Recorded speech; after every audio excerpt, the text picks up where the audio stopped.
প্রাণের মানুষ, আমরা যারা মুসলিম পরিবারে বড় হয়েছি এবং আপনারা যারা মুসলিম পরিবারের গার্জেন, তাদেরকে বলছি ভালো করে শুনুন।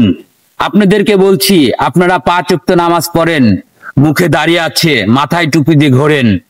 যখন আপনারা আপনাদের পরিবারের মেয়ে অথবা স্ত্রীকে নিয়ে বাইরে যান, তখন তাদেরকে পোশাক আশাক ঠিক করে নিয়ে বাইরে যাবেন।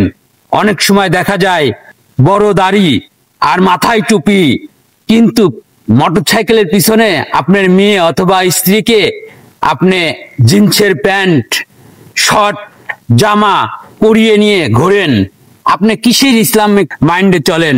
5 ওয়াক্ত নামাজ পড়েন, মাথায় টুপি দিয়েছেন, দাড়ি রেখেছেন মুখে, কিন্তু আপনি আপনার পরিবারের স্ত্রী এবং সন্তানকেই ঠিকমতো ইসলামিক পথে নিয়ে আসতে পারেননি। সে বেপরদায় চলাফেরা করে, সে আপনার সাথে চলাফেরা করে, কিন্তু আপনি তাকে কখনো শাসন করেন না। কেন এটা করেন? অবশ্যই মনে রাখবেন, আপনাদের এটা উচিত।